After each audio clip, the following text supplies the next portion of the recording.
ओम शांति। अव्यक्तवाणी 9 जून 1969। सुस्ती का मीठा रूप आलस्य। 28वां पॉइंट है, जितना जितना नजदीक होते जाएंगे उतना उतना नजारे भी नजदीक होते जाएंगे। बाबा कहते हैं, जितना जितना नजदीक होते जाएंगे उतना उतना नजारे भी नजदीक होते जाएंगे। बच्चे नजदीक माना कहाँ पहुंच रहे हैं? जितना बुद्धि से बाप के पास, बाप के नजदीक पहुंचेंगे उतना नजारे भी स्पष्ट और नजदीक होते जाएंगे। सतयुग के नजारों की बात बाद में करते हैं, पहले संगम के बारे में समझते हैं। बच्चों का कर्तव्य है कि इस संगम पर बाप के नजदीक जाए बुद्धि से। साकार की बात नहीं, बात बुद्धि की है, सूक्ष्म रूप की है। जितना बुद्धि से अपने को आत्मा समझकर बाप को याद करेंगे उतना बाप के नजदीक पहुंचेंगे, और जितना नजदीक जाएंगे उतने अनुभव शुरू हो जाएंगे। बस बाप के पास पहुंचना, इसमें सारी समाप्ति नहीं है, ये तो शुरुआत है। जब तुम बुद्धि से बाप के पास पहुंच जाते हो तब तुम्हारे जीवन में संगम की शुरुआत होती है। संगम माना मिलन, तुम्हारा और बाप का मिलन। और मिलन जैसे बढ़ता जाएगा फिर अनुभव बढ़ते जाएंगे। तुम यह नहीं समझना कि मिल लिए माना अनुभव कर लिया, नहीं। मिलन बढ़ाते जाओ, अनुभव बढ़ता जाएगा। अनुभव करने के लिए बहुत बातें हैं। तुम किससे मिलन मना रहे हो? बाप से। बाप कौन है? बाप है, टीचर है, सदगुरु है, महाकाल है, ईश्वर है। फिर सारे रिश्ते उसके साथ हैं। सिर्फ एक बार मिलन मनाने से कुछ नहीं होता। मिलते रहेंगे तो अनुभव बढ़ते जाएंगे, तो रिश्ते बढ़ते जाएंगे। सभी बच्चे अपनी इस जीवन की यात्रा को, संगम की आध्यात्मिक यात्रा को चेक करें। क्या बाप के साथ हमने सभी रिश्तों का अनुभव किया है? बाप हमारा बाप भी है तो बच्चा भी है। क्या हमने अनुभव किया है क्या? और अगर नहीं किया है तो वह कमी रह गई।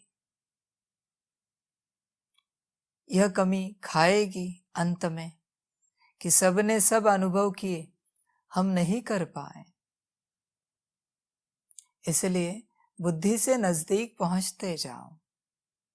जितना मिलन मनाते जाएंगे बुद्धि से उतना शुद्ध होते जाएंगे। जितना शुद्ध होते जाएंगे उतनी पात्रता बढ़ती जाएगी।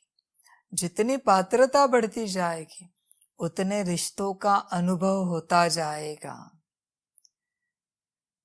बच्चा कैसा भी हो, हर बाप को प्रिय होता है। इस बात को ध्यान में रखना। बच्चा कैसा भी हो, बाप को प्रिय होता है। लौकिक बाप को भी, जो है जैसा है, मेरा बच्चा है, मेरी क्रिएशन है। लेकिन टीचर सभी बच्चों को एक्सेप्ट नहीं करता। स्कूल में पढ़ने के लिए टीचर के सामने बैठने के लिए पात्रता चाहिए। अगर पात्रता है तो टीचर एडमिशन देगा, फिर ज्ञान सिखाएगा, फिर तुम्हें ज्ञान सिखाकर पढ़ा लिखा बनाएगा, ऊंचा बनाएगा। अभी तुम ऊंचे बन गए ज्ञान से, अभी सद्गुरु का मार्गदर्शन चाहिए। सद्गुरु तो बिल्कुल किसी को एक्सेप्ट नहीं करता, उसको बड़ी पात्रता लगती है। सद्गुरु को उसके साथ चलना है, उसके पास बैठना है तो बहुत पात्रता चाहिए। ज्ञान में जो पढ़े लिखे हैं, जो समझदार हैं, उन्हीं को सद्गुरु एडमिशन देता है, अपने पास बिठाता है, अपने आश्रम में रखता है। गुरुकुल, सद्गुरुकुल जो भी कहते हो, वह उसको रखता है, किसी को भी नहीं लेता। बच्चे को तो बिल्कुल नहीं लेगा, क्योंकि बच्चा अभी तक स्टूडेंट नहीं बना है। स्टूडेंट बना है तो पढ़ा लिखा नहीं है, तो सद्गुरु किसी को भी नहीं लेता, ध्यान में रखना। उसके पास पहुंचने के लिए भी पात्रता चाहिए। फिर वो ज्ञान देगा, पढ़ाएगा, लिखाएगा, मार्गदर्शन देगा। सद्गुरु का अपना ज्ञान है, टीचर का अपना ज्ञान है, बाप का अपना प्यार है। ये तीनों भले एक है, लेकिन एक होके अलग है। तीनों को एक कभी मत करना, गलती से भी नहीं करना, तीनों अलग हैं। तुम जीवन भर बस बाप के कॉन्शियसनेस में रहोगे, तुम कभी शिक्षा नहीं ले पाओगे और कभी तुम्हें गाइडेंस नहीं मिलेगा, क्योंकि तुम बाप का कॉन्शियसनेस छोड़ने के लिए तैयार नहीं हो। समझ है बच्चों के लिए। इसलिए सद्गुरु के पास पात्रता वाले चाहिए। जो बच्चे बहुत अच्छे हैं उनका सिलेक्शन टीचर करता है। जो टीचर के पास बहुत अच्छे से पढ़े लिखे हैं उनका सिलेक्शन सद्गुरु करता है, और सद्गुरु उन्हें मार्गदर्शन देकर विश्व कल्याण के लिए आगे बढ़ाता है।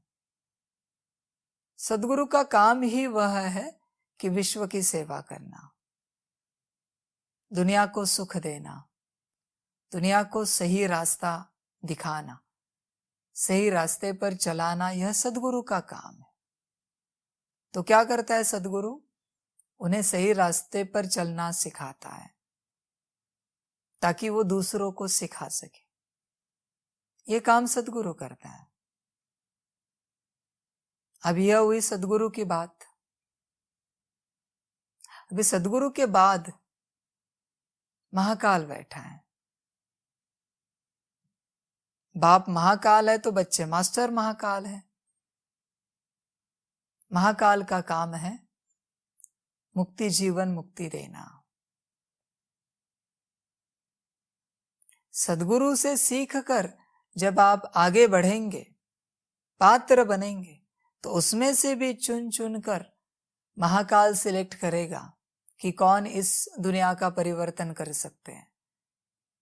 दुनिया को तोड़ना भी है और खड़ा करना भी है, अवगुणों को समाप्त करना है और गुणों की दुनिया स्थापन करनी है। महाकाल का काम है मुक्ति, जीवन मुक्ति देना। बाप के रूप में महाकाल है, बाप के रूप में बाप, टीचर के रूप में बाप, सद्गुरु के रूप में बाप और महाकाल के रूप में बाप। बाबा कहते समझो, यात्रा लंबी है। ऐसे नहीं कि बाप मिल गया माना सब मिल गए, गलत फहमी है। यात्रा बहुत बड़ी है, आगे बढ़ते रहो, सारे रिश्तों को अनुभव करते रहो बाप के साथ। संगम पर अगर सारे रिश्ते अनुभव नहीं कर पाए तो तुमने क्या पाया? बस बाप पाया, टीचर नहीं पाया। टीचर पाया, सदगुरु नहीं पाया, सदगुरु पाया, महाकाल नहीं पाया, और जिसने महाकाल भी पाया उसने सब पाया। समझ है बच्चों के लिए, बच्चे समझ कर चले। अब ये सब पाने के लिए उतनी याद चाहिए, उतनी याद चाहिए। बाप तो ऐसे ही मिल गया, पर टीचर की शिक्षाओं को समझने के लिए 8 घंटा योग चाहिए। कम से कम 8 घंटे का समर्पण चाहिए, तब आप टीचर की शिक्षाओं को समझ पाएंगे। समझ है बच्चों के लिए। सदगुरु की शिक्षाओं को समझने के लिए 12 घंटे का योग चाहिए और 16 घंटे का समर्पण चाहिए।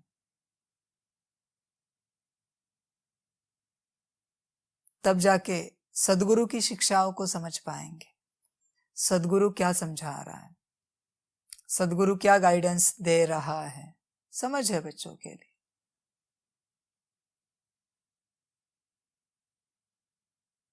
और महाकाल की शक्ति को धारण करने के लिए कम से कम 16 घंटे का योग चाहिए और 24 घंटे का समर्पण चाहिए। तब आप महाकाल की शक्ति को धारण कर पाएंगे और विश्व परिवर्तक बन जाएंगे, नई दुनिया इस सृष्टि पर लाएंगे। वरना मुश्किल है। बाबा कहते हैं बाप को क्या, बाप बाप है, पढ़ाई की नहीं की, बाप अपना रोल अदा करने वाला है, बाप का बाप संभालने वाला है बाप बनकर। ऐसे बहुत बच्चे हैं लौकिक में जो स्कूल कॉलेज नहीं जाते, फिर भी बाप 4 टाइम खाना देता है। लौकिक बाप घर से बाहर नहीं निकालता क्योंकि बाप का प्यार है। बहुत से बच्चे बाप के प्यार में फंसे हुए हैं, टीचर को समझने के लिए तैयार नहीं है, सदगुरु को देखने के लिए तैयार नहीं है। महाकाल छोड़ दो, वो तो बाबा कहते बहुत दूर की बात है तुम्हारे लिए। अभी तक तुम टीचर तक नहीं पहुंचे हो, टीचर की शिक्षाओं को तुम धारण नहीं कर रहे हो। जब तक टीचर की शिक्षाओं को धारण नहीं करते तुम अगली स्टेप आगे नहीं बढ़ सकते। सदगुरु की श्रीमत बुद्धि में बैठने के लिए बहुत ऊंची अवस्था चाहिए, वरना मन उछलता रहेगा। बाबा ने बोला तो ऐसे करने को, पर हमें लगता है ऐसे करने से होगा, हमें लगता है वैसे करना चाहिए। ये मायावी बुद्धि, सदगुरु और उसकी श्रीमत समझ में नहीं आ रही कैसे करना है। ये मायावी बुद्धि है, ऐसे वैसे कैसे, इसमें चलते रहेंगे, फिर नुकसान हो जाएगा। नुकसान होने के बाद बाबा कहेगा ड्रामा था, अभी ड्रामा में होना था, हो गया। पर बाबा कहता है बुरा लगे माफ करना। नुकसान होने वाले उस मूर्ख बच्चे को समझ में नहीं आ रहा है कि तुमने श्रीमत तोड़ी इसलिए तुम्हारा नुकसान हुआ है, और तुम्हें और दुख ना हो इसलिए बाबा ने ड्रामा कहा है। पर गलती तुम्हारी है, तुमने तुम्हारी पैर पर कुल्हाड़ी मारी है श्रीमत तोड़ के। समझ की बात है। सदगुरु बहुत दूर है, श्रीमत बहुत दूर है। जो बच्चे श्रीमत पर चलते हैं समझ जाना वो सदगुरु के पास है, सदगुरु के साथ हैं, सदगुरु उनके साथ हैं, सदगुरु उनके पास हैं। समझ की बात है। वरना मेरा बाबा, मीठा बाबा, प्यारा बाबा, इसी में जीवन जा रही।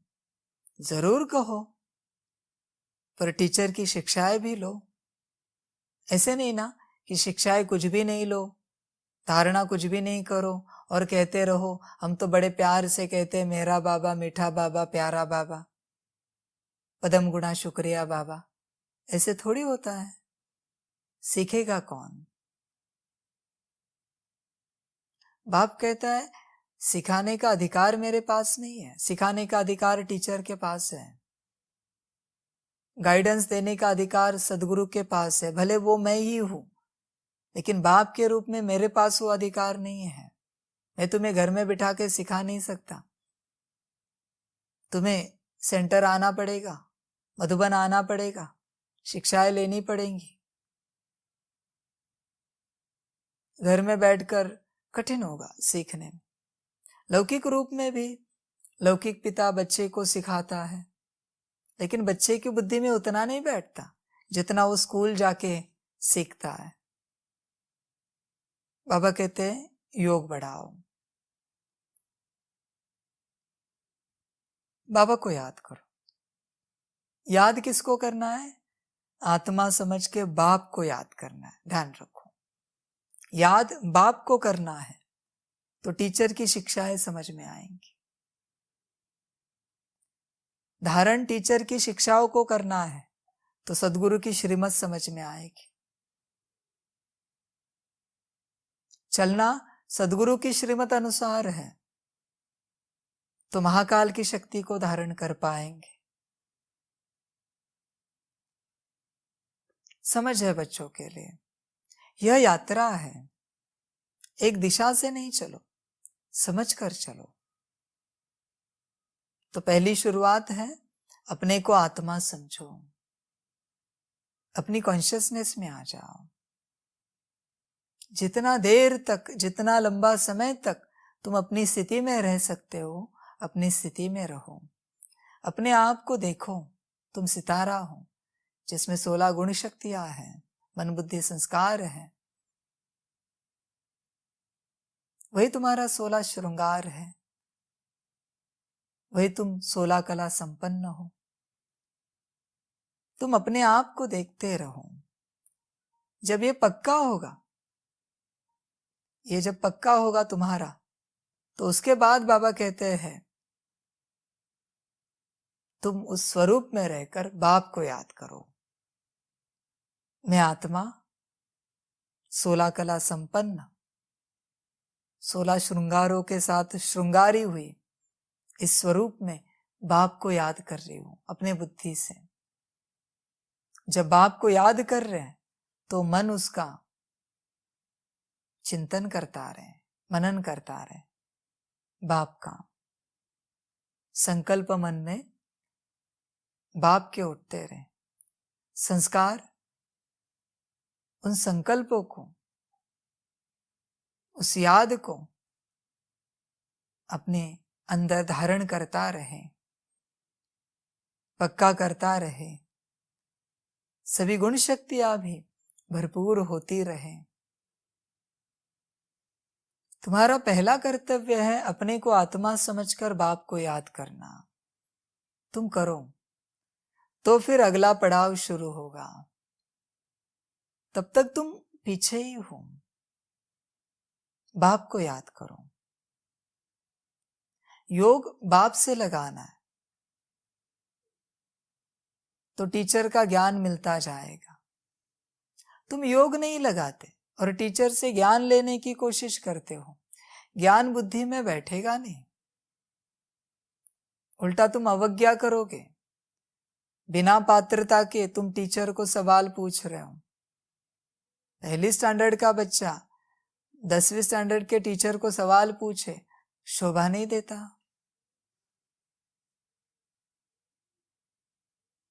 इसलिए जब तक तुम्हारी याद पक्की नहीं है तब तक तुम टीचर को सवाल मत पूछो। तुम टीचर की शिक्षाओं पर चलते रहो। तुम नापास भी हो जाओ तो भी चलेगा, पर बिना पात्रता के तुम सवाल मत पूछो, टीचर का अपमान होगा। अगर नापास हुए सवाल पूछकर भी तो बहुत बड़ा बोझा आएगा। पास हुए तो अच्छी बात है, बिना पात्रता के आपने टीचर को सवाल पूछा और पास हुए, बहुत अच्छी बात है। लेकिन नापास हुए तो डबल बोझा आ जाएगा कि तुम्हारी पात्रता नहीं थी, फिर भी तुमने टीचर को सवाल पूछा। इसलिए टीचर से बस ज्ञान लेते चलो। सवाल भी कब पूछा जाता है? टीचर की पहली शिक्षाओं को तुमने धारण किया हो तो तुम अगला सवाल पूछ सकते हो। तुमने पहली ही शिक्षाओं को धारण नहीं किया है और तुम सवाल पूछ रहे हो, तुम्हारा सवाल क्या है कि आत्मिक स्थिति में क्या कैसे आए? इतने लंबे समय से तुम कर क्या रहे थे? अन्न ही खा रहे हो ना तुम। अन्न खाने की अकल है ना तुम्हें? 4 टाइम भोजन करने की अकल है ना तुम्हें? 8 घंटा सोने की अकल है ना तुम्हें? तो ये इतनी सी अकल नहीं है कि आत्मिक स्थिति में कैसे आना है? इतनी सारी विधियां दी है, इतनी सारी ज्ञान की बातें समझाई है, फिर भी तुम वही पूछ रहे हो। 1936 से तुम्हारा वही सवाल है कि आत्मिक स्थिति में कैसे आना है। तुम्हारा दिमाग तो ठीक है ना? तुमने कभी 3 महीना 4 महीना अभ्यास किया है? 3 दिन 4 दिन करोगे और कहोगे कि बाबा नहीं हो पा रही, और क्या विधि करें? बाबा ने क्या कहा है, सदगुरु की श्रीमत क्या है? कम से कम एक धारणा 3 से 4 महीने करो, नहीं होती तो तुम सवाल पूछो कि ये कैसे करना है। पर तुम 3 दिन 4 दिन करते हो। देखिए, टीचर को सवाल पूछना भी एक बोझा है। टीचर से 1 मिनट बात करना भी एक बोझा है। बोझा कैसे? अगर तुम्हारी पात्रता नहीं है तो। पात्रता है तो 1 मिनट क्या, 1 साल भर बातें करते रहो, सवाल पूछते रहो, 100 साल भर पूछते रहो, संगम के चलेगा। पर तुमने पुरानी बातें धारण नहीं की और तुम अगले सवाल पूछ रहे हो। सारी विधियां बताई है कि आत्मिक स्थिति में कैसे आना है। क्या तुमने ब्रीदिंग प्रैक्टिस की है? जितने सारे प्रैक्टिसेस बाबा ने सिखाए हैं, तुमने कौन सी प्रैक्टिस 4 महीना की है? बताओ, क्या किया है तुमने 4 महीना? इतना एक बाबा कहते तुम्हारे लिए वीडियो बनाया है कि मैं आत्मा हूं 1008 बार। कितनी बार किया है तुमने और कितनी बार अपने को वहां अनुभव किया है? बस जबान, मुंह खोला और जबान बाहर निकाली सवाल के लिए। करो, पहले करो। और वो करने से नहीं हो रहा है तो तुम पूछो। समझ की बात है बच्चों के लिए। बच्चे समझते नहीं, बस जबान खोलो और सवाल पूछो। मुंह खोलो और सवाल पूछो। करना कुछ नहीं, बस सवाल पूछना है। फिर भी बाबा जवाब देता है, लेकिन जवाब देने के बाद वो भी नहीं करते। बाबा कहते हैं जो नहीं करते ना, थप्पड़ मारने का मन होता है।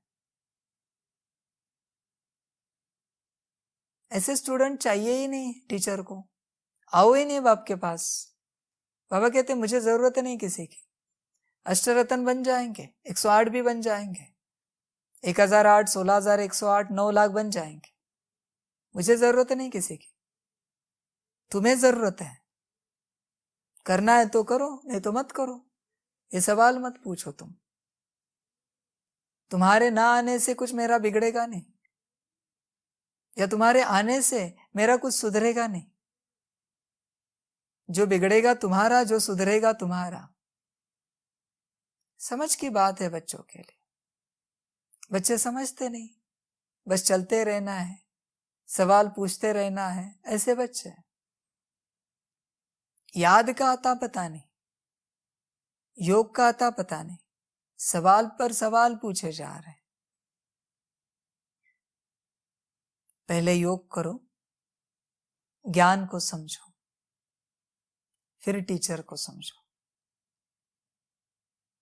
पहले योग करो, आत्मिक स्थिति में आओ, बाबा को याद करो, फिर अगली बातें पूछो तुम। पिछला होमवर्क हुआ नहीं और अगले पार्ट की पढ़ाई जानना चाहते। समझ की बात है बच्चों के लिए। इसलिए बुद्धि से बाप के नजदीक आते जाओ, याद बढ़ाओ, वरना तुम बुद्धू के बुद्धू रहोगे। बाबा सब ज्ञान देकर चला भी जाएगा, लेकिन तुम्हारी बुद्धि में कुछ नहीं बैठेगा। तुम अकल के अंधे ही रहोगे पूरे जीवन भर। क्योंकि कभी ज्ञान लिया नहीं, कभी योग किया नहीं। योग करो, ज्ञान बुद्धि में बैठ जाएगा। बिना योग के ज्ञान बुद्धि में नहीं बैठ सकता। शेरनी के दूध के लिए सोने का बर्तन लगता है, इसे कहते हैं ना, कहावत है। बाबा कहते ज्ञान की बात है, पहले योग बढ़ाओ, आत्मा समझ के बाप को याद करो, फिर सवाल पूछो, बाबा इसका क्या, उसका क्या। सवाली इंसान हमेशा परेशान होता है, बेचैन होता है। उसको ही नहीं पता वो क्या पूछ रहा है, क्या पूछा, क्या पूछने वाला है। हमेशा बेचैन होता है। वो बस जवाब चाहता है, करना कुछ नहीं चाहता। असल में बाप को एक भी सवाल पूछने का अधिकार नहीं, किसी को नहीं। बाप जितना ज्ञान दे रहा है वो लो, तुम मुझे सवाल नहीं पूछ सकते। मैंने कुछ लिया नहीं तुम्हारा, मैं कोई तुम्हारा रिश्तेदार नहीं जवाब देने के लिए। मैं कोई बंधा हुआ नहीं हूं जो तुम बड़ी आशा रखते हो, अपेक्षा रखते हो कि बाबा जवाब देगा।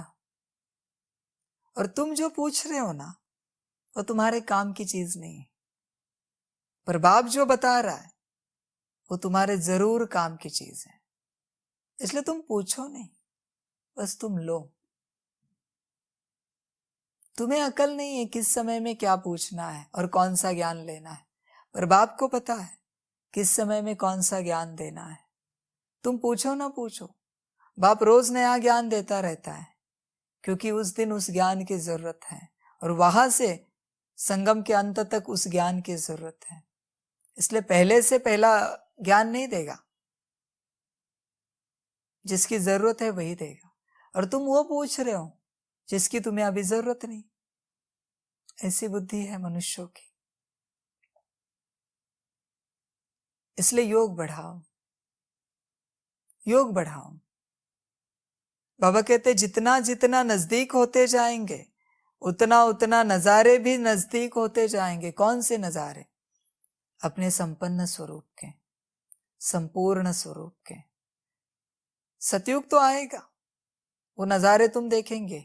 सतयुग के नजारों को देखने के लिए अपनी अवस्था संपन्न और संपूर्ण चाहिए। इसलिए पहले अपने संपूर्ण स्वरूप के नजारे देखो, संपन्न स्वरूप के नजारे देखो। तुमने कभी अपने आप को प्रेम स्वरूप, स्नेह स्वरूप देखा है? शांति स्वरूप देखा है? संपूर्ण पवित्र स्वरूप में देखा है? खुद के नजारे, सुख स्वरूप, शक्ति स्वरूप कभी देखा है क्या? आनंद स्वरूप कभी देखा है? पहले ये तो देखो, फिर सतयुग की कल्पना करो। 10 रुपए कमाने का पता नहीं और सपने देख रहे महलों के। ऐसी अवस्था है। पहले 10 रुपए कमाओ, 100 रुपए, 1000 रुपए, लाख रुपए कमाओ। मना अपने एक एक गुण के स्वरूप में अपने को देखो। पहले गुण धारण करो। जब तुम सारे गुण धारण करोगे ना, तो तुम विश्व महाराजन, विश्व महारानी के सपने सजाओ। एक गुण भी नहीं अंदर और कहते कि हम विश्व महाराजन बनेंगे।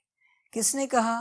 बाबा कहते मैंने कहा है तुम्हें, पर्सनली तुम्हें कहा है क्या कि तुम बनोगे?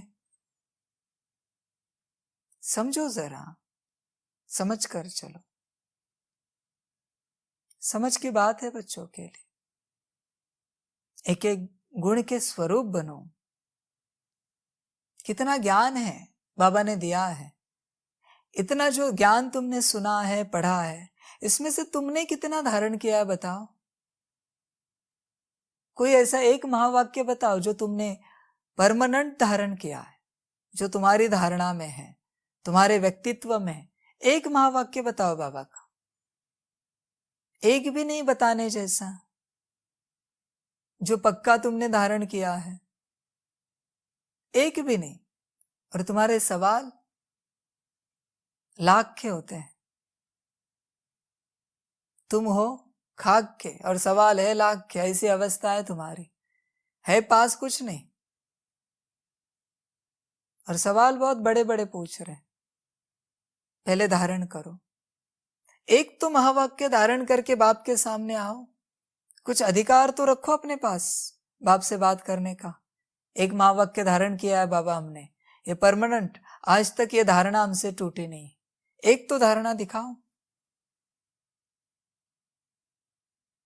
फिर ज्ञान की धारणा, बाहरी स्थूल धारणा छोड़ दो, ये खान पान की या बाहर की धारणा, कपड़ों की, इसकी उसकी, वो मत सुनाओ तुम, उसमें तुम बहुत माहिर हो, हम जानते हैं।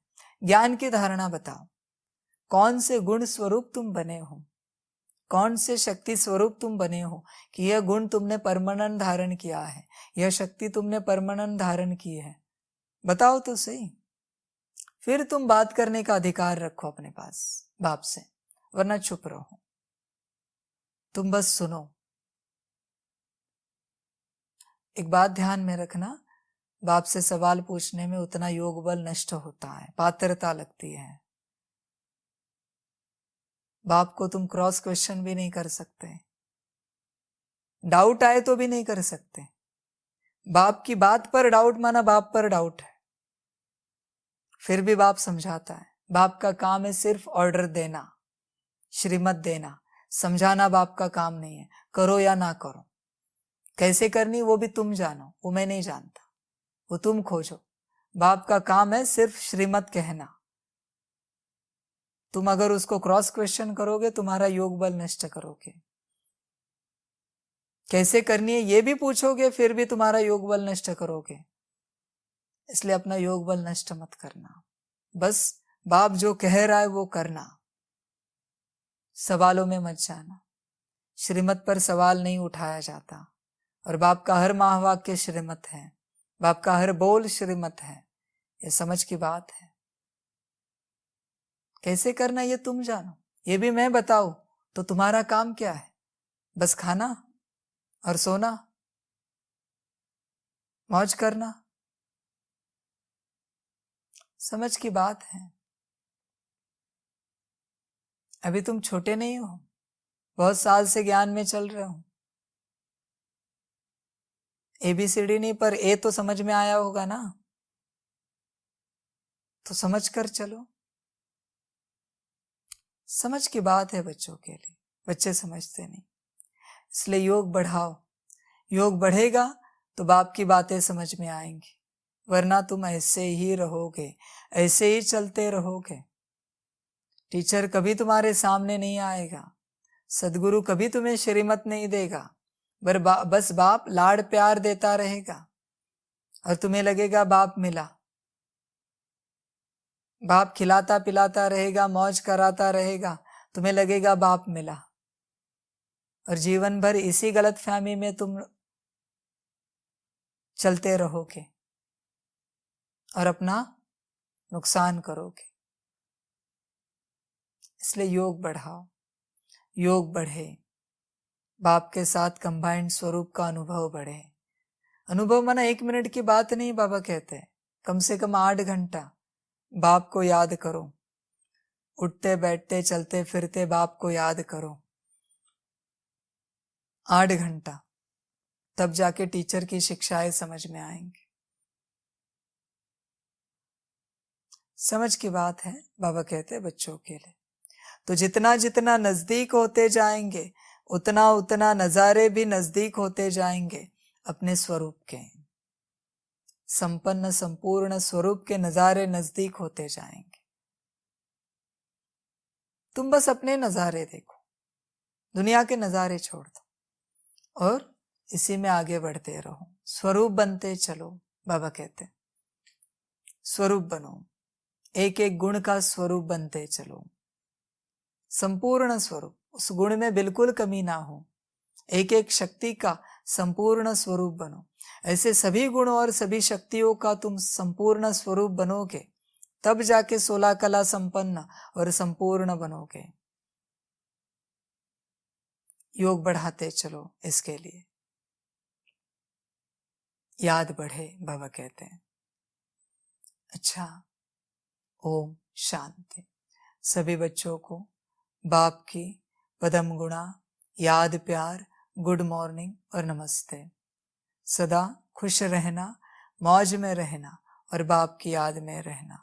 याद बढ़ती जाए, कंबाइंड स्वरूप की अनुभूति बढ़ती जाए, हर कर्म में, हर श्वासोश्वास बाप और आप हो, यह याद रखना और अनुभव भी करना। अकेले नहीं रहना कभी, सदा बाप के साथ कंबाइंड रहना। और कम से कम 8 घंटा, कम से कम, उससे ज्यादा हो तो बाप बहुत खुश होगा, पर कम से कम 8 घंटा कंबाइंड स्वरूप की अनुभूति करते चलो, कर्म करते चलो, कर्म में यह विधि करते चलो कंबाइंड स्वरूप की। ऐसे नहीं कि 8 घंटा बैठ जाओ, घर का कामकाज कौन करेगा, नौकरी धंधा कौन करेगा, फिर करते चलो, कर्म करते करते चलो। अच्छा, ओम शांति।